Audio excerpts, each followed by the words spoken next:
Selamat pagi, Assalamualaikum warahmatullahi wabarakatuh. Waalaikumsalam warahmatullahi wabarakatuh. Berjumpa kembali di program Sidai, Sinau dengan AI. Pada hari kedua ini kita akan membahas tentang tafsir surah Al-Falah. ChatGPT, mohon dijelaskan dan dilafalkan surah Al-Falah, terjemahan, kemudian jelaskan juga tafsirnya. Baik, saya akan membacakan surah Al-Falaq beserta terjemahannya. Surah Al-Falaq terdiri dari 5 ayat. Bismillahirrahmanirrahim.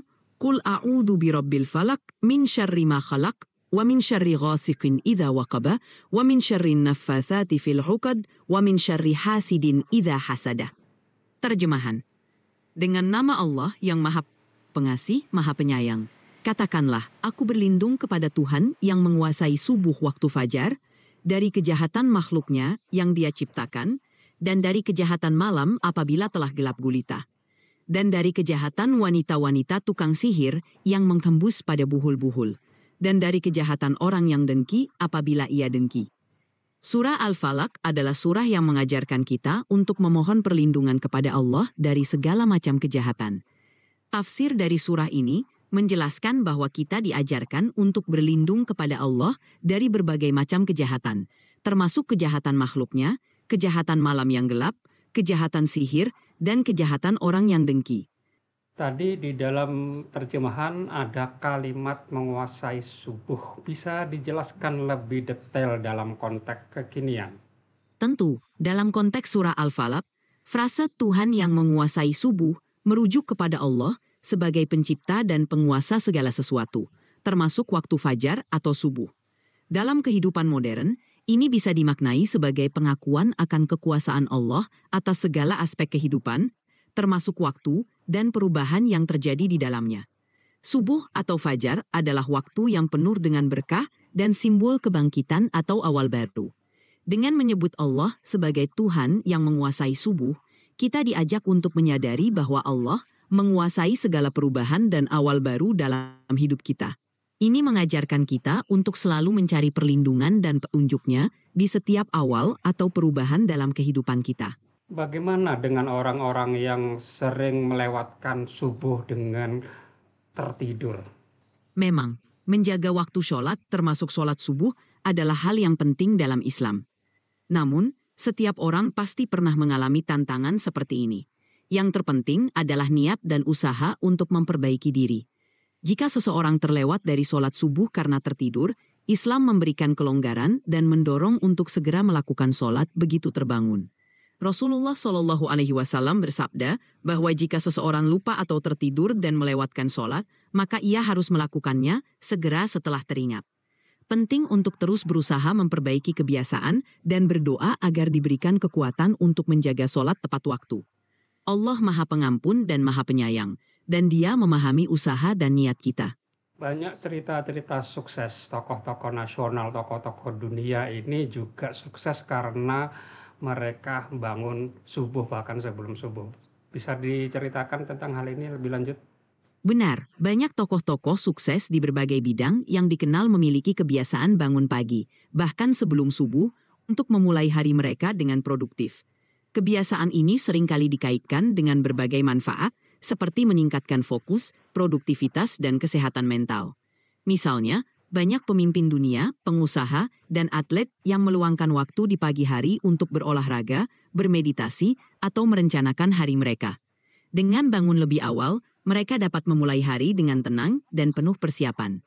Dalam konteks spiritual, waktu subuh juga dianggap sebagai waktu yang penuh berkah.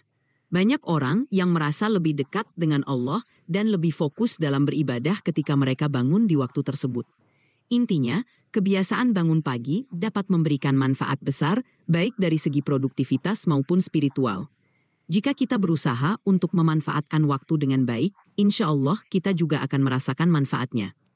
Dalam tafsir dan terjemahan tadi juga ada hal terkait dengan sihir di waktu malam. Dalam konteks kekinian, apakah sihir-sihir yang ada saat ini seperti gemerlap di dunia hiburan malam itu masuk dalam konteks itu? Dalam tafsir surah Al-Falaq, ketika disebutkan tentang kejahatan wanita-wanita tukang sihir yang menghembus pada buhul-buhul, ini merujuk pada praktek sihir atau ilmu gaib yang bertujuan mencelakai orang lain. Dalam konteks ini, sihir sering dipahami sebagai upaya untuk mempengaruhi atau merugikan seseorang dengan cara yang tidak sesuai dengan hukum Allah. Mengenai pertanyaan tentang hiburan malam atau aktivitas di dunia hiburan, penting untuk memahami bahwa dalam Islam, setiap tindakan atau aktivitas yang dapat membawa kepada kerusakan moral atau yang bertentangan dengan nilai-nilai Islam sebaiknya dihindari. Islam mengajarkan kita untuk menjaga diri dari segala bentuk kejahatan, termasuk yang bersifat spiritual atau non-spiritual. Oleh karena itu, jika suatu aktivitas atau hiburan cenderung membawa dampak negatif bagi diri sendiri atau orang lain, maka sebaiknya kita berhati-hati dan memilih aktivitas yang membawa kebaikan dan manfaat. Intinya, Islam mendorong kita untuk selalu menjaga diri dari segala bentuk kejahatan dan berusaha hidup sesuai dengan prinsip-prinsip kebaikan. Jika ada aktivitas yang dirasa bertentangan dengan nilai-nilai tersebut, sebaiknya dihindari. Apa pesan utama dari surat Al-Falaq ini?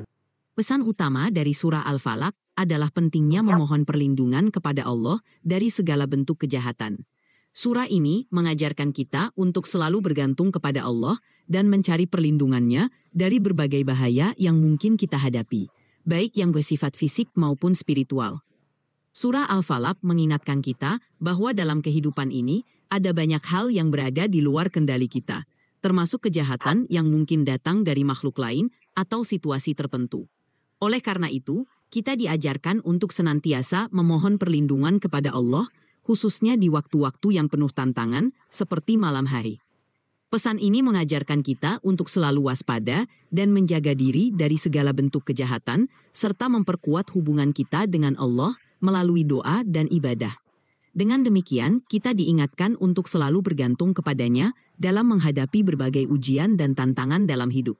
Dalam konteks memohon perlindungan, apakah ada bacaan-bacaan lain, amalan-amalan lain yang harus dilakukan? Tentu, ada beberapa amalan dan doa lain yang bisa dilakukan untuk memohon perlindungan kepada Allah.